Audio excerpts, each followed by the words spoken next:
Hi everyone, this is #KillChris, and this is also Nerd Motivation, the series where we make you feel good about yourself. If you have anything you want motivation or advice on, let me know down below. But until then, let's talk about today's topic. So today's topic is all about my personal self-confidence, self-anxiousness, self-esteem journey. Because a lot of people actually challenge me all the time by telling me, no way man, there's no freaking way that you didn't have confidence. There's no way that you are self-conscious. There's no way that you're anxious or you have social problems. I don't believe that. And the fact is that it took me a long time to get here.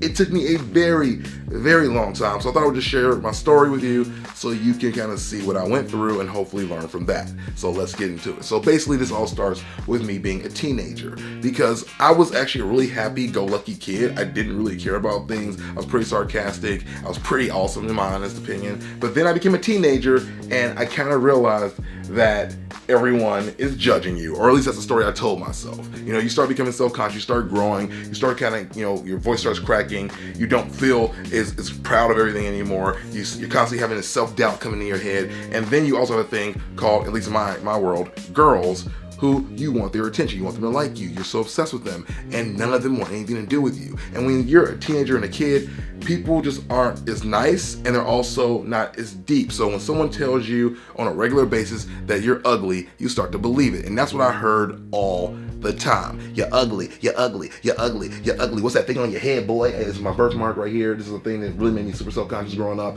And there's nothing to do about it. I would still cut my hair this way because it was easier, like not bald, but I would just cut it way low. And you could always see it. And I was always like, man, I just wish that I didn't have this thing in my head. And then I had a point where like all the girls, in my high school were really into the guys that were light-skinned. And I was like, man, I wish I wasn't dark. And I was just kind of like really beat up on myself all the time. On top of that, I decided to retreat within myself instead of actually dealing with my problems. So I decided to just not talk to people. I decided to walk around with my head down so I didn't feel good about myself. Ever. I never felt good about myself unless I was online or unless I was hiding behind a screen of some sort so no one could see my face, because I always thought that my face was the thing that brought me down. And then on top of that, I also would kind of get really nervous and freak out and start to stutter when I talk to people. And so there was just a thing where I just didn't want to do it. And my mom, bless her, would always kind of say the same thing, like, hey, you'll grow out of that, you're a great kid, you are brilliant, you're super smart, and you're good looking. And I always told her, leave me alone, it's not true, stop saying that, stop saying that. And it didn't come to fruition until college, to be completely honest. So if you're in high school and you're struggling with this stuff, it's okay, it's normal. It takes time to really build and realize what you have to offer the world.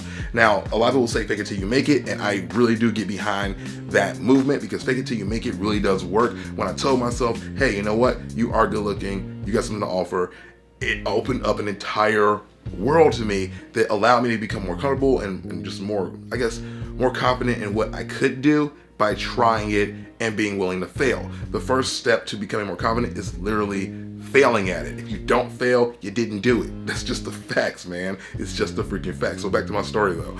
I decided from high school on that I'm just gonna kind of try my best to try to fit in. And so I would like kind of try to be like Thug Chris. You probably heard the story before, but I would get like chains, I would get like Timberland boots, I would buy expensive clothes I didn't need to try to fit in and blend in with everybody else. And for a bit it worked, but deep down inside I knew that I wasn't being true to myself. And so after a while, and after not having any money, I was like, screw this noise, boy. I'm getting back to who I know myself to be. And I just went back to wearing like regular nerd stuff. I wore like maybe tighter shirts before they were in, because when I was in high school, the 3XL shirts where you're wearing a dress, like were like super long, that was in. I tried that, I looked stupid, but I tried it, but it just never really fit right. And it wasn't until I started really embracing my awkwardness and embracing my social identity that I really started to figure out that I had something to offer. It wasn't until I really just came in all full circle, like, you know what? I'm a nerd. I'm a dork, and I'm going to be these things no matter what, because I enjoy it, and it's my life. Like, you're gonna live your life for, I don't know, maybe 100 years if you're lucky, maybe. Why spend, 5 to 6 to 10 of those years being something you aren't? Why? What are you doing? You're just trying to fit in, trying to blend in, trying to hide? No, be yourself, because the more people that do that, the better the world will be. That's just my piece of advice for you. So for me, another thing that kind of happened was as I started to really try to embrace this whole like nerd thing, like figure out really what my identity was, I also at the same time started to really realize that women and men aren't as shallow as you think they are. Your personality is really the thing that shines through and really the thing that makes a difference. Because I have plenty of friends that may or may not be ugly, but I don't choose them because of how they look. I choose them because of who they are. And so when I started really digging into that concept, that allowed me to realize that even if I think I'm ugly, because I do, if I think I'm ugly, that doesn't mean anything if I can show myself to have a personality and things to offer beyond that. So then it became a thing where I just started like going out, talking to people, you know, kind of smiling a lot. If you have good teeth, that always helps, but smiling a lot, you know, being happy, being positive, being a force of just good things that people want to be around. Because people radiate around people that are good. That is just how things work. And that's really what I believe. And that is the thing that really helped me to start pushing forward and getting past, you know, the barriers of my face or my body or whatever it was that was really holding me back. And then just kind of went full force, to be real with you guys, after I got divorced.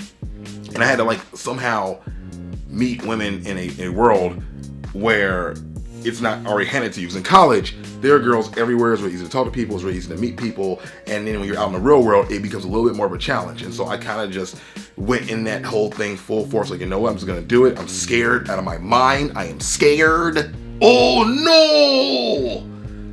But I did it. And yes, I failed. Yes, some people said I was weird. Yes, some people didn't want to talk to me. But a lot did.